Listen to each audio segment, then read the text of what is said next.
Welcome to my world. My name is Eileen Robinson Smith. I'm a travel writer and a foodie. I have the pleasure and privilege of living in Charleston, South Carolina, which has become famous as a culinary destination. Once upon a time, a long time ago, I had the pleasure, intense pleasure, of living on a beautiful island in Greece. It was Hydra, the third island outside of Athens. And no cars were allowed, and donkeys were the taxis. It was a great time for me. It was after I just graduated from Columbia University, and this was my year abroad, and very fashionable at the time, and mind you, I paid for it with money that I had made working at a then famous restaurant. I loved living there. It was just great. Everything was so inexpensive. This was certainly before the euro. Currency was the drachma. Could buy a lot of drachs with the American dollar.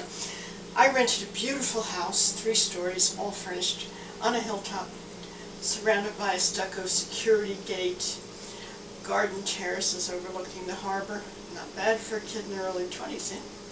We had a great group of expats on our island, and one girl, Sandy Blumenthal, became my best friend. She was from Philadelphia. She had come to Greece via kibbutz in Israel. One night, Sandy and I were sitting at this waterside taverna having some ouzo and a plate of Greek tapas, and the song, very popular at the time, came on. Those were the days, my friend, we thought they'd never end. So I looked at Sandy, and I said, Sandy, remember this moment, because we know this is going to end because we're going to run out of money, but let's never forget the idyllic existence we've had on Hydra.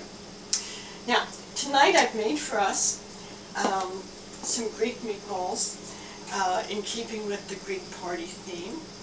Greek meatballs with the savory lemon herb dipping sauce. Meatballs on a toothpick, a little dipping sauce are a universal party favorite.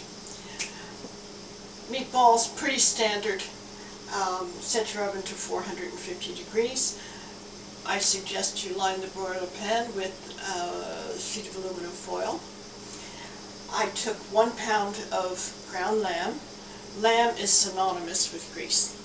I then took a ½ pound of a ground mix of beef and pork. It worked well together. Put it in a large bowl. You take 4 slices of artisan bread, tear them up, put them in another bowl, cover them with a ½ cup of milk. Let that soak while you're grating a half of a small yellow onion right into the mix, a little salt and pepper, 1 raw egg, preferably organic. Get your bread, put them into the meat mix, and you start making your meatballs. I suggest you make them about this size. If you have kids, get them to help you. They love to do meatballs. And it is time consuming, but this recipe makes 48. You can also make a double batch, and they freeze very well, and therefore you've made 2 meals. What really makes this dish is the savory lemon creme sauce. And I took, it's a fast fix. And that's what I like most about the Philadelphia cooking cremes. It's a step savoring. The savory lemon with herbs is my favorite. So 4 ounces of that, 4 ounces of plain Greek yogurt, 1 roasted garlic, the juice of a quarter of a lime, the zest, 1 mint leaf cut up. Put it in your blender, hit the puree button, and you are good to go. And I hope that I'm going to Greece. I dressed the part, all blue and white. And I thank you for coming to my world. Efaristo, which is thank you in Greece, and good night. And good night, Sandy Blumenthal, wherever you are.